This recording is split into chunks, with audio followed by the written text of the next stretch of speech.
Welcome back to Notes of Curiosity, exploring ideas that matter.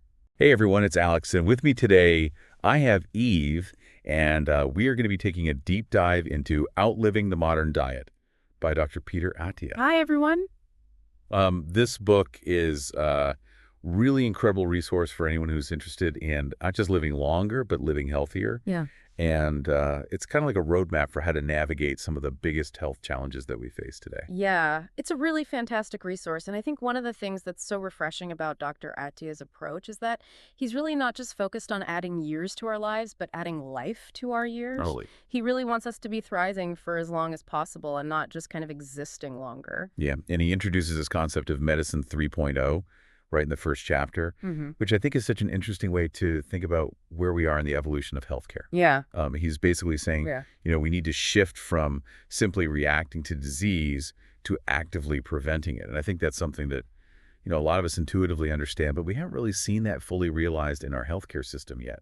Right. And he argues that, modern medicine, or what he calls medicine 2.0, is sort of like, he uses this analogy of trying to build a self-driving car by attaching a brick to the gas pedal. Okay, I love that analogy. Which I think is so true.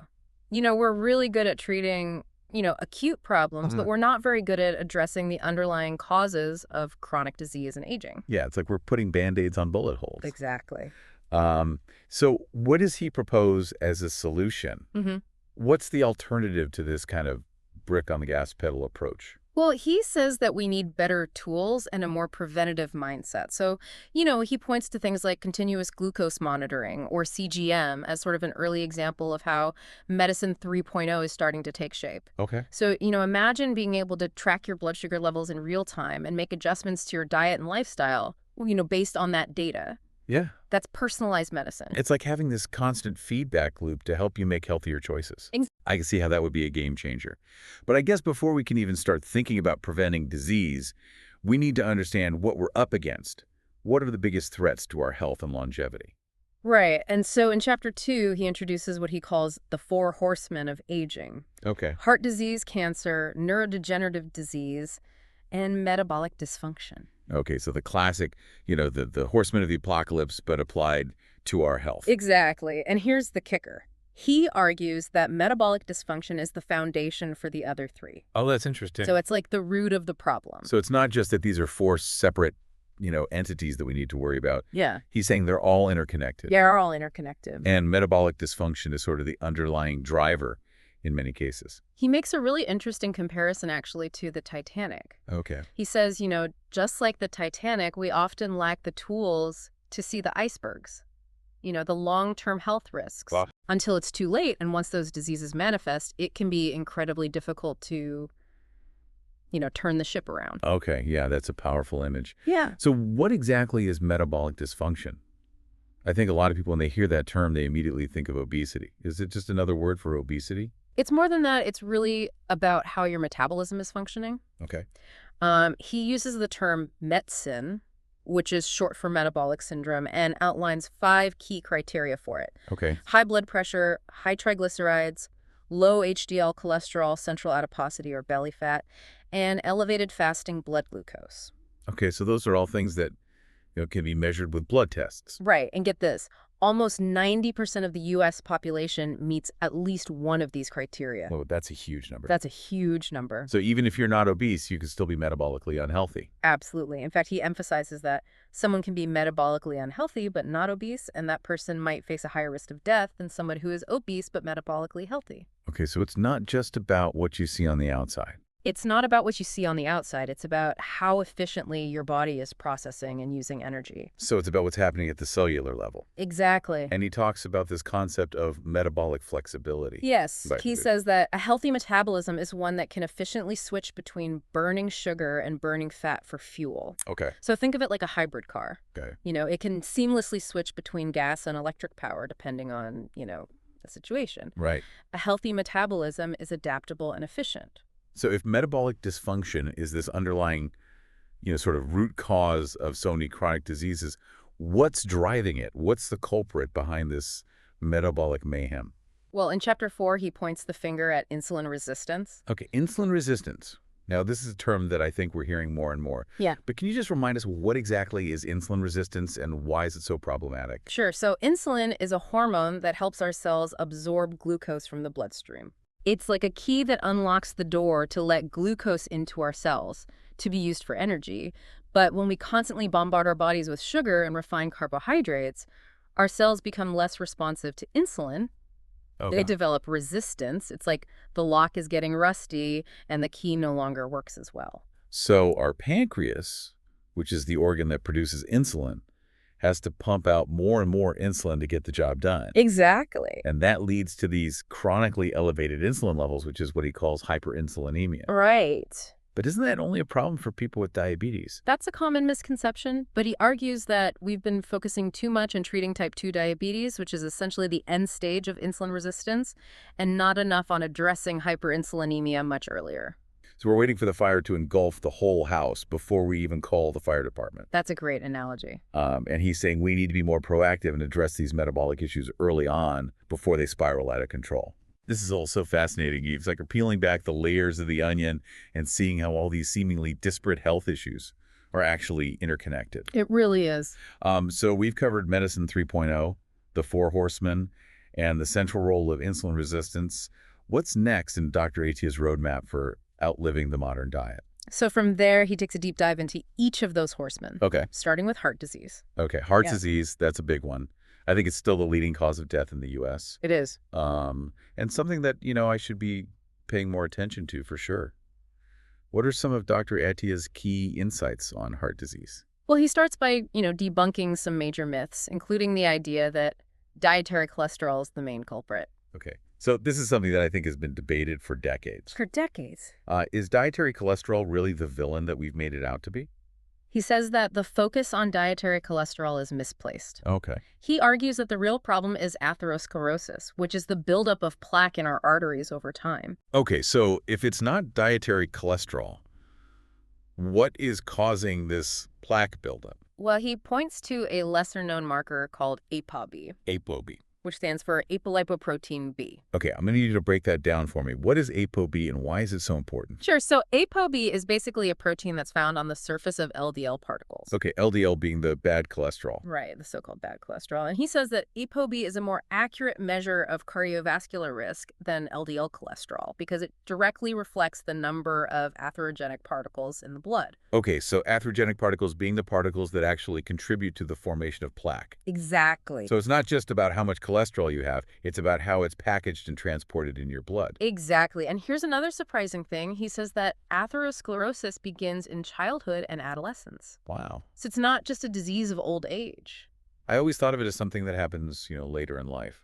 That's what we all assume. Yeah. But he's really pushing us to take a much longer-term view of heart health. So we should be thinking about prevention from a very young age. From a very young age, because that damage can start early and accumulate over time. So it's not just about, trying to course correct when we're older. It's about creating healthy habits early on. Precisely. And speaking of course correction, he's a big proponent of early detection tools like calcium scoring. Yes.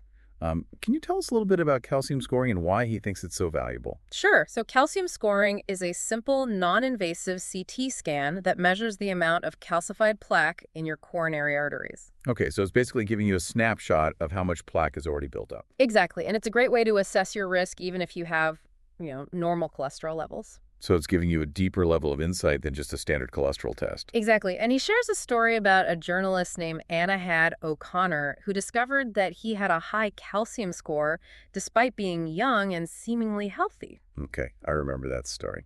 And it turned out that he had a genetic predisposition to high LPA, which is another type of cholesterol particle that's particularly harmful. So this is a reminder that we can't just rely on those traditional cholesterol tests. Right. There might be other risk factors at play that we need to be aware of. So what happened with Anahad O'Connor after he found out about his high calcium score? Well, he took a very proactive approach. Okay. Implemented aggressive lifestyle changes. Good for him. And, more than a decade later, his atherosclerosis hasn't progressed. Wow, so that's a really powerful testament to the fact that we can take control of our health. We can. And potentially, add years of healthy living to our lives. Exactly. Just by being proactive and taking the steps to address these underlying issues. And that's the message that he really wants to get across. We have more control than we think. I love that message. This chapter is just jam-packed with information and actionable advice. I'm definitely rethinking my approach to heart health. It's a real eye-opener. So we've just scratched the surface here with heart disease. Yes, we have. But this is just one of the Four Horsemen of aging. What's up next in our exploration of outliving the modern diet? Let's tackle another big one, cancer. Oh, cancer. That one's a little bit scary. I'm both intrigued and terrified to dive into that one with you. All right, let's do it. Okay. So in Chapter 6, he delves into this complex and often feared disease. Hey. And you won't believe some of the insights he shares about, what's really driving cancer and how we might be able to prevent it. Okay, I'm ready. All right, Eve, I'm ready to face the next horseman, cancer. This is a topic that I think always feels a bit daunting, and I think a lot of our listeners would agree with that. It is a tough one, Alex, but, Dr. Attia starts by acknowledging the elephant in the room. He says, despite decades of research and billions of dollars spent, cancer remains the second leading cause of death in the U.S. Yeah. So it's a sobering reminder that, we still have a lot to learn. Yeah, so where do we even begin with something as complex as cancer? Well, he emphasizes that instead of searching for a single magic bullet, we need a multi-pronged approach. Okay. And so he focuses on, 3 key areas of prevention, targeted therapies, and perhaps most importantly, early detection. Okay, so it's about attacking cancer from all angles, not just trying to find a cure after the fact. Yeah. What does he say about prevention? Well, it probably won't surprise you that he brings it back to metabolic health. Okay, of course. He says metabolic dysfunction appears to be a common denominator in many, if not most, cancers. There's that interconnectedness again. It really does. It seems like everything keeps circling back to metabolic health. It really does. And, when it comes to treatment, he highlights the potential of immunotherapy as, a truly groundbreaking approach. Yeah. He describes it as, harnessing the power of the immune system to selectively kill cancer cells. Yeah, I've heard a lot about immunotherapy in the news. It seems like there have been some really exciting breakthroughs. There have, and he shares a story about one of the pioneers of immunotherapy, Mm-hmm. William Coley, who noticed back in the late 1800s that some patients with severe tumors experienced, remarkable recoveries after developing infections. Oh, wow. And so his work, which was initially dismissed, really laid the groundwork for what we know today about, manipulating the immune system to fight cancer. Wow, that's amazing. It's like our bodies have this built-in defense system, and we're just now learning how to activate it. Exactly. And, he talks about the work of Dr. Steven Rosenberg at the National Cancer Institute, who's had some incredible success using immunotherapy to treat patients with, advanced cancers. Wow. And he tells a story about a patient named James P. Allison who had a massive melanoma tumor. And after undergoing immunotherapy, he went into complete remission and is still alive today, decades later. Wow, those stories are so powerful, and they give us, I think, real hope for the future of cancer treatment. But I know immunotherapy isn't a cure-all. Mm-hmm. It doesn't work for everyone, right?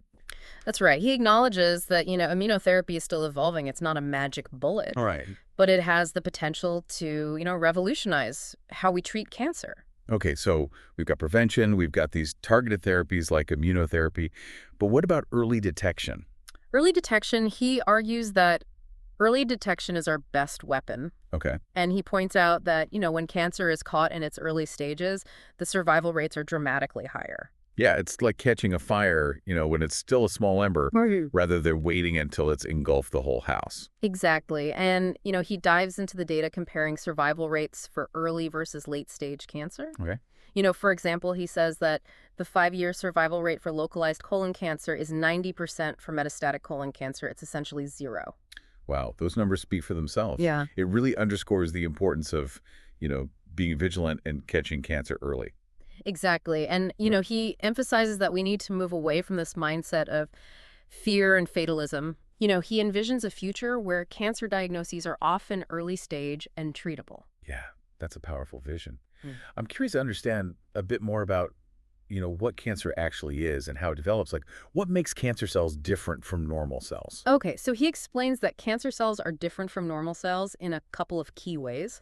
First, they don't stop growing when they should. Okay. They lose the ability to respond to the body's signals that tell them when to stop dividing. So it's like the brakes on cell growth have been disabled. Exactly. And then the second thing that makes cancer cells so dangerous is their ability to spread or metastasize to other parts of the body. Okay, yeah, that's what makes it so terrifying. Right. Right? It's not just a localized problem, it can take over the entire body. Exactly. And, he delves into the genetic factors that contribute to cancer development, explaining that, each tumor has a unique combination of mutations. Oh, wow. He points out that, there is no single cancer gene. Instead, it's an accumulation of mutations, usually in multiple genes, that eventually leads to cancer. So each cancer is like a unique fingerprint.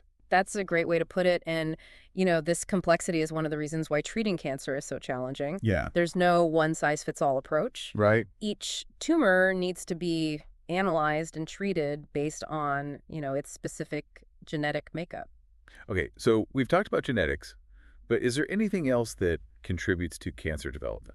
Well, he also explores the role of metabolism in cancer development. Okay, so we're talking about the metabolism of cancer cells now. Exactly. And it's a fascinating and often overlooked aspect of cancer research. Okay.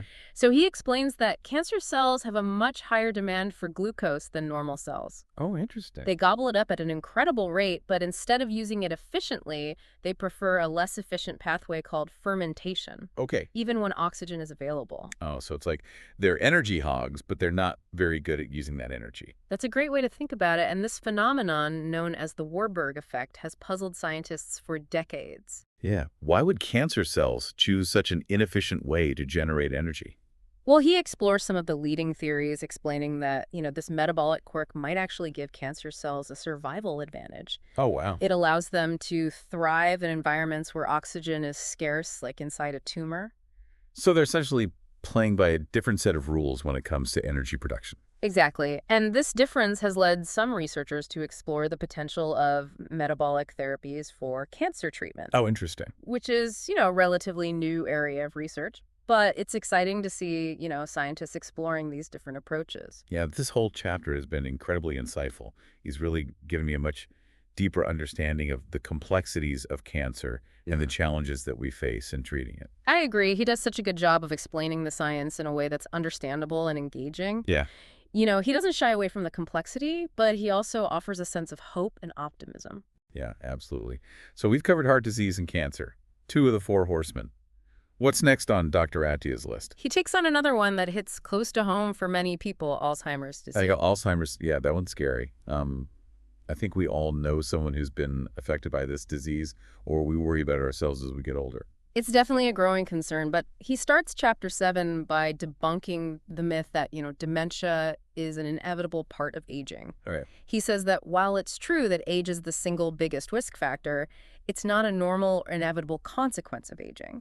So he challenges us to reject, that fatalistic notion that cognitive decline is inevitable. That's a message I think we all need to hear. It's easy to fall into that trap of thinking that, Alzheimer's is just something that happens to everyone eventually. It's true, but, his message is one of empowerment and hope. Yeah. He argues that we have more control over our brain health than we might think, and he dives into the science to explain how. Okay, so how do we protect our brains? Yeah. What does he say about preventing Alzheimer's? Well, he starts by talking about the role of genetics. Okay. Specifically, the APOE4 gene, which increases the risk of developing Alzheimer's. Right. But here's the key point. Even if you have this gene, it's not a guarantee that you'll develop the disease. Okay. He emphasizes that genes are not destiny. Okay.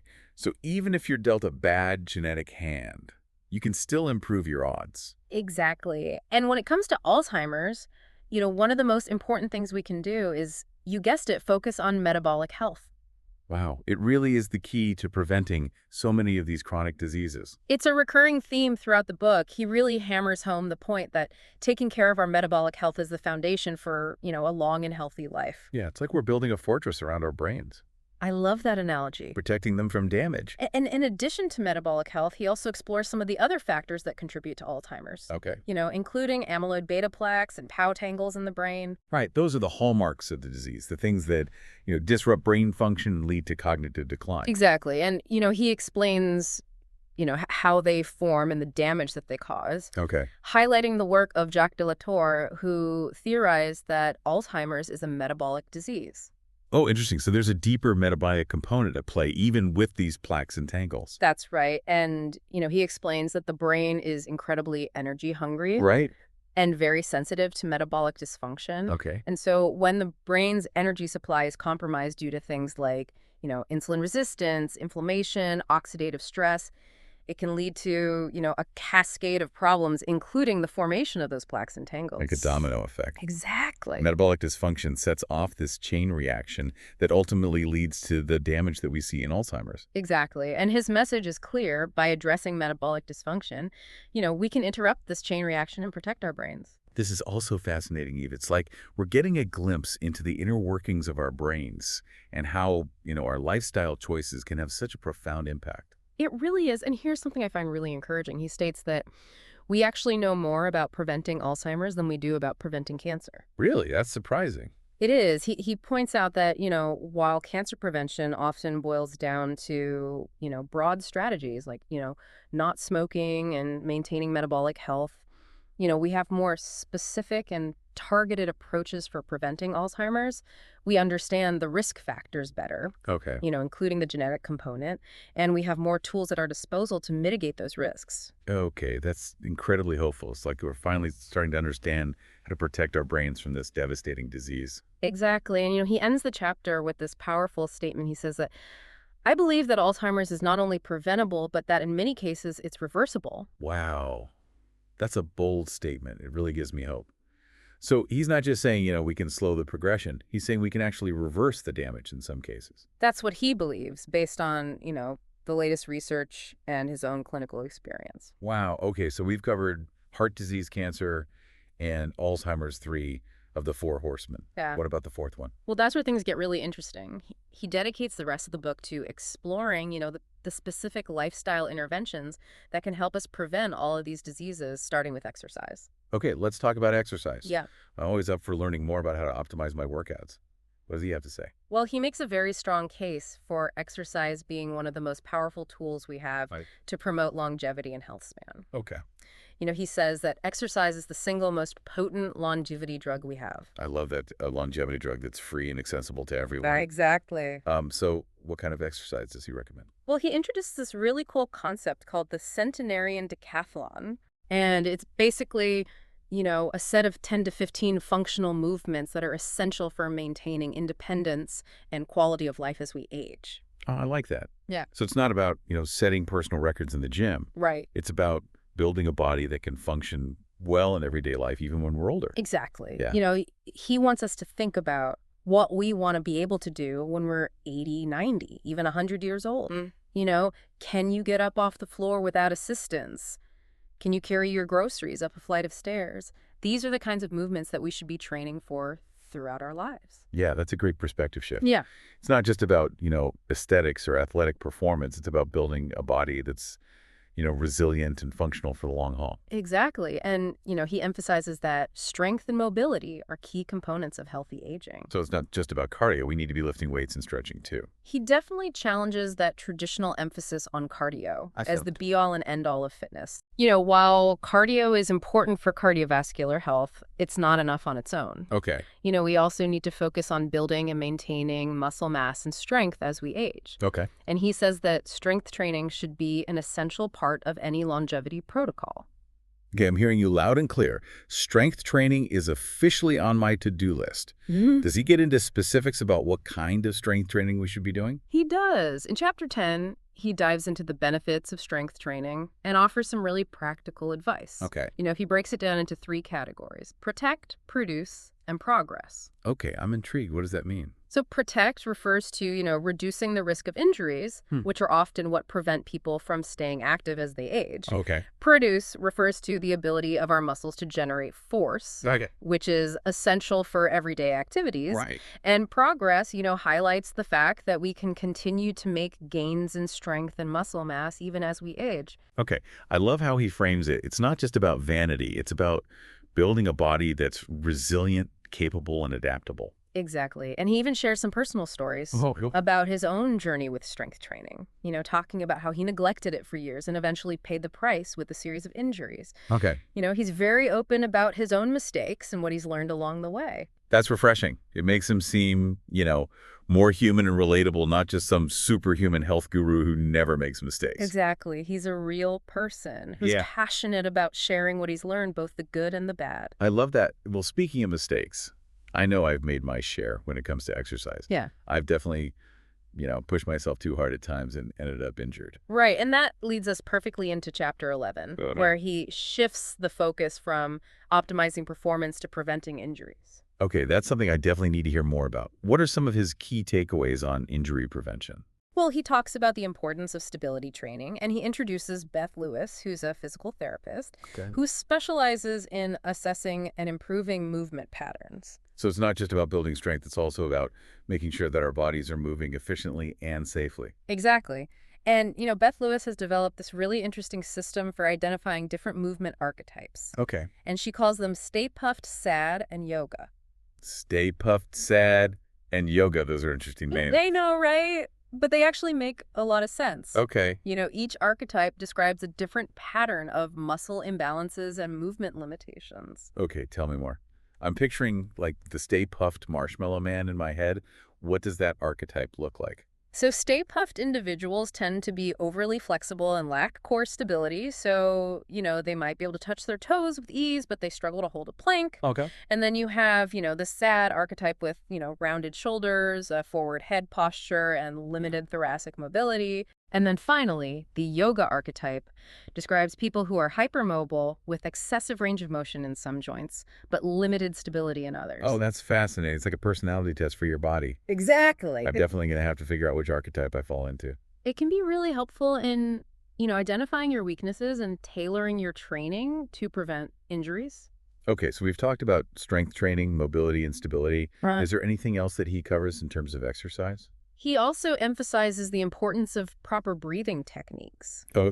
He's a big advocate for what's called 360-degree breathing, Okay. which is a technique that engages the diaphragm and core muscles to create intra-abdominal pressure, which helps stabilize the spine and pelvis. Okay, this is all making me want to rethink my entire approach to exercise. It is. It's not just about, sweating and burning calories. Right. It's about building a body that's, strong, stable, and resilient for the long haul. That's exactly what he's saying. This has been a great deep dive into exercise, Eve. It's definitely given me a lot to think about and some new strategies to implement. I'm glad to hear it now. Are you ready to tackle the next big pillar of lifestyle intervention? Okay, nutrition. Nutrition. That's a topic that always seems to be surrounded by so much confusion and controversy. Right. I'm ready to hear what Dr. Attia has to say, but I have a feeling it's going to be a wild ride. You're not wrong about that. He definitely doesn't shy away from the controversy, and he offers some really thought-provoking insights. All right, let's dive into the nutrition maze. Right, Eve, I'm ready to tackle this nutrition maze. Where do we even begin? Well, Dr. Attia starts chapter 12 by admitting that nutrition is perhaps the most contentious of all the topics he covers in the book, and he points out how many different diets are out there. Right. Each with its own set of passionate advocates. It's true. Everywhere you turn, someone's telling you what you should and shouldn't eat. Exactly. It's overwhelming. And so he encourages us to approach nutrition with a sense of nutritional agnosticism. Okay. It's about rejecting dogma and being open to personalized approaches based on individual needs and responses. Nutritional agnosticism. I love that. Yeah. It's like giving yourself permission to experiment and find what works best for your own body. Exactly. Rather than blindly following the latest fad diet. Exactly. And Dr. Attia is the first to admit that he used to be pretty dogmatic. Oh, really? About the ketogenic diet. He followed it strictly for 3 years, but he eventually realized that there's no one-size-fits-all approach. So even Dr. Attia, a leading expert in metabolic health, had to evolve his thinking on nutrition. He did, and I think that's really important for people to hear. Yeah. That, he's constantly learning and refining his understanding. Right. And he encourages us to do the same. It's a good reminder that we're all works in progress. We are. So if it's not about finding the perfect diet, where do we even begin to build a personalized approach to nutrition? Well, in chapter 13, he takes us back to the basics. Okay. Moving beyond the simple calories in, calories out model. Right. He wants us to really understand the roles of the three macronutrients: Okay. protein, carbohydrates, and fat. Okay, so let's start with protein. I know it's important for building muscle, but is there more to it than that? There is. He emphasizes that protein plays a crucial role in, many bodily functions. Okay. He says protein is essential for building and repairing tissues, making enzymes and hormones, and transporting nutrients and oxygen throughout the body. Right. He also highlights the importance of protein for maintaining muscle mass as we age, Right. which is crucial for, preventing falls and maintaining independence. So as we get older, we actually need more protein, not less. Now, that's what the research suggests. He cites studies showing that older adults who consume higher amounts of protein have better outcomes. Okay, that's good to know. I'll definitely be paying more attention to my protein intake. What about carbs? Carbs. I've heard so many different things about carbs. Good carbs, bad carbs, no carbs. What's the bottom line? Well, he acknowledges that there's a lot of confusion around carbs. And he explains that, not all carbs are created equal. Okay. He says that the biggest problem with carbohydrates is not the quantity, but the quality. Yeah. So he encourages us to focus on consuming, complex carbohydrates like those found in vegetables, fruits, and whole grains. Right. And to limit our intake of simple carbohydrates. Right. Like sugar and refined grains. So it's about choosing the right kinds of carbs and being mindful of how they impact our blood sugar. Exactly. What about fat? For years, we were told that fat was the enemy, but now it seems like some fats are actually good for us. What's Dr. Attia's take on dietary fat? Well, he definitely challenges that long-held belief that all fat is bad. Okay.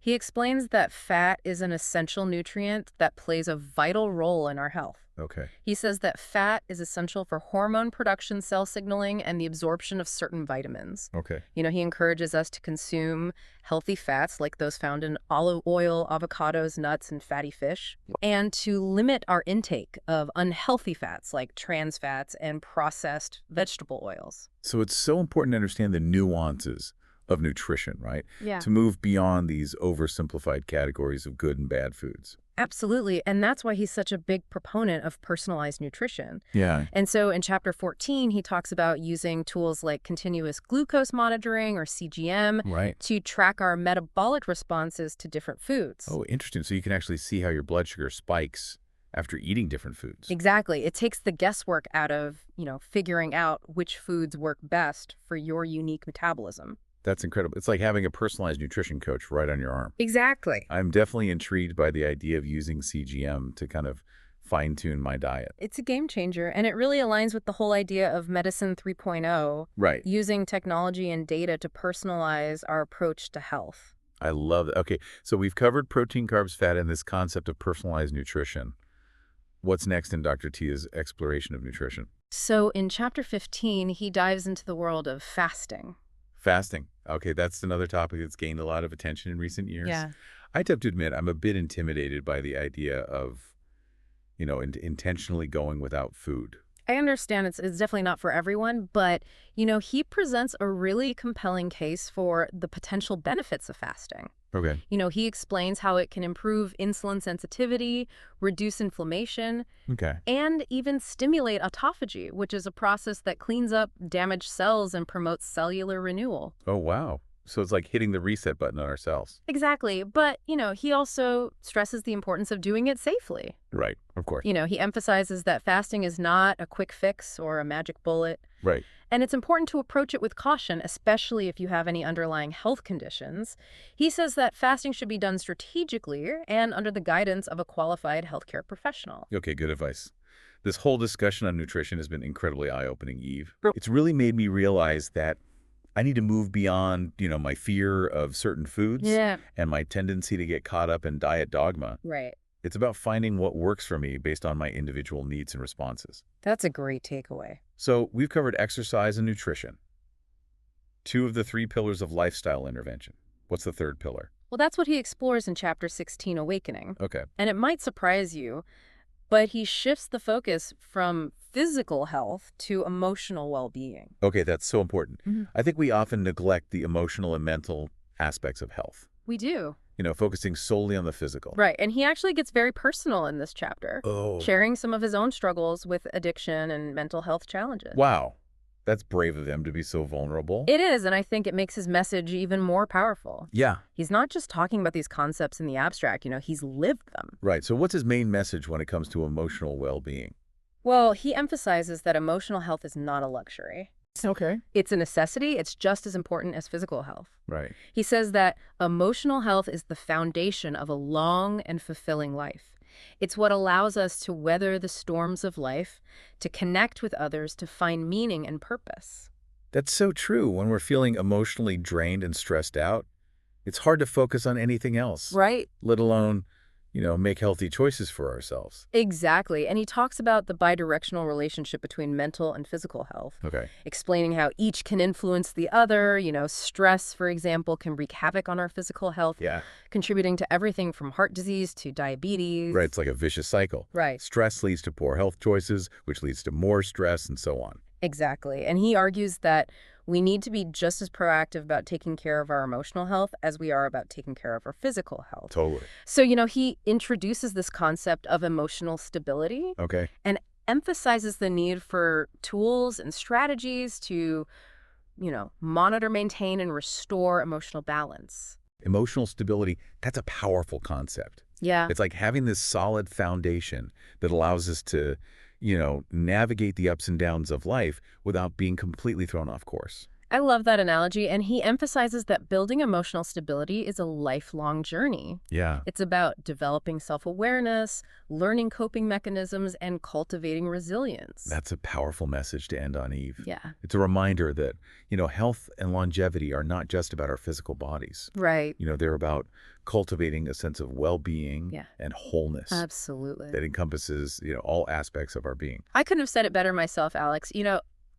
Dr. Attia's book is a true masterpiece. Yeah. It's a comprehensive and thought-provoking exploration of the science and art of longevity. I highly recommend it to anyone who's serious about, taking control of their health and living a longer, healthier, and more fulfilling life. I second that recommendation. Outliving the Modern Diet is a must-read for anyone who, wants to really understand the complexities of health and aging, and equip themselves with the tools and knowledge to navigate those complexities successfully. And on that note, it's been a pleasure exploring this book with you, Eve. The pleasure was all mine, Alex. Until next time, everyone, thanks for joining us on this deep dive into Outliving the Modern Diet.